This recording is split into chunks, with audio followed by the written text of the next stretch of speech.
Buddenbrooks is a 1901 novel by Thomas Mann, chronicling the decline of a wealthy North German merchant family over the course of 4 generations, incidentally portraying the manner of life and mores of the Hanseatic bourgeoisie in the years from 1835 to 1877. Mann drew deeply from the history of his own family, the Mann family of Lübeck, and the milieu. It was Mann's first novel, published in 1901 when he was 26 years old. With the publication of the second edition in 1903, Buddenbrooks became a major literary success. The work led to a Nobel Prize in Literature for Mann in 1929. Although the Nobel Award generally recognizes an author's body of work, the Swedish Academy's citation for Mann identified his great novel Buddenbrooks as the principal reason for his prize. Mann began writing the book in October 1897, when he was 22 years old. The novel was completed 3 years later, in July 1900, and published in October 1901. His objective was to write a novel on the conflicts between businessmen and artists' worlds, presented as a family saga, continuing in the realist tradition of such 19th-century works as Stendhal's Le Rouge et le Noir. More personally, he hoped to surpass the achievement of his eldest brother Heinrich Mann, who had met relative success with his novel In Einer Family and who was working at the time on another novel about German bourgeois society, Im Schlaraffenland. Buddenbrooks is Mann's most enduringly popular novel, especially in Germany, where it has been cherished for its intimate portrait of 19th-century German bourgeois life. Before Buddenbrooks, Mann had written only short stories, which had been collected under the title Er kleiner Herr Friedemann. They portrayed spiritually challenged figures who struggled to find happiness in bourgeois society. Similar themes appear in the Buddenbrooks, but in a fully developed style that already reflects the mastery of narrative, subtle irony of tone, and rich character descriptions of Mann's mature fiction. The exploration of decadence in the novel reflects the influence of Schopenhauer's The World as Will and representation on the young man. The Buddenbrooks of successive generations experience a gradual decline of the finances and family ideals, finding happiness increasingly elusive as values change and old hierarchies are challenged by Germany's rapid industrialization. The characters who subordinate the personal happiness to the welfare of the family firm encounter reverses, as do those who do not. The city where the Buddenbrooks live shares so many street names and other details with Mann's native town of Lübeck that the identification is unmistakable. Although the novel makes no mention of the name, the young author was condemned for writing a scandalous, defamatory Roman eclef about recognizable personages. Mann defended the right of a writer to use material from his own experience. The years covered in the novel were marked by major political and military developments that reshaped Germany, such as the revolutions of 1848, the Austro-Prussian War, and the establishment of the German Empire. Historic events nevertheless generally remain in the background, having no direct bearing on the lives of the characters. Plot summary. Major themes.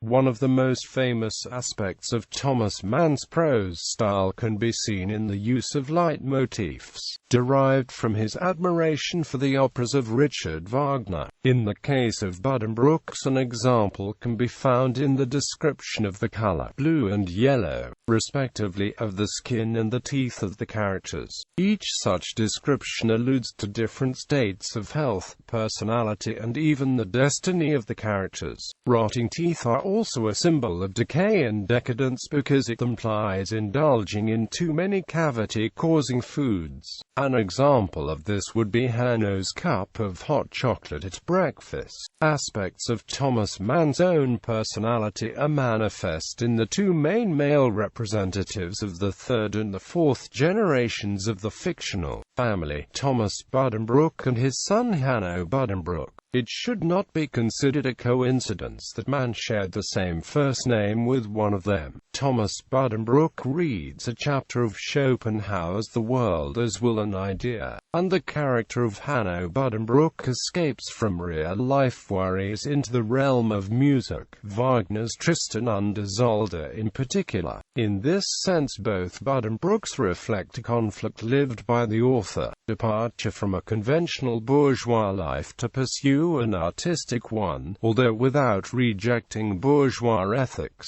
In any case, the main theme of Thomas Mann's novels, the conflict between art and business, already governs this work. Also music plays a major role. Hanno Buddenbrook, like his mother, tends to be an artist and musician and not a person of commerce like his father. Literary significance and criticism. Thomas Mann did not intend to write an epic against contemporary aristocratic society and its conventions. On the contrary, Mann often sympathizes with the Protestant ethics.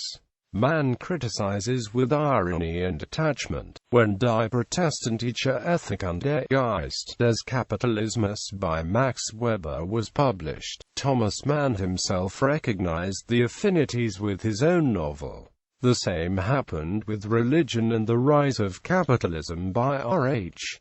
Tawney. Before writing the novel, Mann conducted extensive research in order to depict with immaculate detail the conditions of the times and even the mundane aspects of the lives of his characters. In particular, his cousin Marty provided him with substantial information on the economics of Lübeck, including corn prices and the city's economic decline. The author carried out financial analysis to present the economic information depicted in the book accurately. Accurate information through extensive research was a general topic in Thomas Mann's other novels. Some characters in the book speak in the Low German of northern Germany. In the conversations appearing in the early parts of the book, many of the characters switch back and forth between German and French, and are seen to be effectively bilingual. The French appears in the original within Mann's German text, similar to the practice of Tolstoy in War and Peace. The bilingual characters are of the older generation who were already adults during the Napoleonic Wars. In later parts of the book, with the focus shifting to the family's younger generation against the background of Germany moving towards unification and assertion of its new role as a major European power, the use of French by the characters visibly diminishes. All occurrences in the lives of the characters are seen by the narrator and the family members in relation to the family trade business, the sense of duty and destiny accompanying it, as well as the economic consequences that events bring. Through births, marriages, and deaths, the business becomes almost a fetish or a religion, especially for some characters, notably Thomas and his sister Tony. The treatment of the female main character Tony Buddenbrook in the novel resembles the 19th-century realists, but from a more ironic and less tragic point of view. The influence of Buddenbrooks on later novels of the 20th century is probably less than Mann's other novels. Nonetheless, Faulkner said of the novel that it was for him the greatest novel of the century, and kept an edition of Buddenbrooks in his home library bearing Mann's own signature. Mann's emotional description of the Frau Consul's death has been noted as a significant literary treatment of death and the subject's self-awareness of the death process. Thomas Buddenbrook and Schopenhauer. In Part 10, Chapter 5, Thomas Mann described Thomas Buddenbrooks' encounter with Schopenhauer's philosophy. When he read the second volume of Schopenhauer's The World as Will and Representation, Thomas Buddenbrook was strongly affected by Chapter 41, entitled On Death and Its Relation to the Indestructibility of Our Inner Nature. For this chapter's influence, he had such thoughts as, "Where shall I be when I am dead? I shall be in all those who have ever, do ever, or ever shall say, I. Who, what, how could I be if I were not, if this my external self, my consciousness, did not cut me off from those who are not I." Soon will that in me which loves you be free and be in and with you all. I shall live, blind, thoughtless, pitiful eruption of the urging will. Schopenhauer had written that egoism really consists in man's restricting all reality to his own person, in that he imagines he lives in this alone, and not in others. Death teaches him something better, since it abolishes this person, so that man's true nature, that is his will henceforth live only in other individuals. According to this teaching, there really is no self to lose when death occurs. What is usually considered to be the self is really the same in all people and animals, at all times and everywhere. Irving D. Jalom had a character in his novel describe it as follows.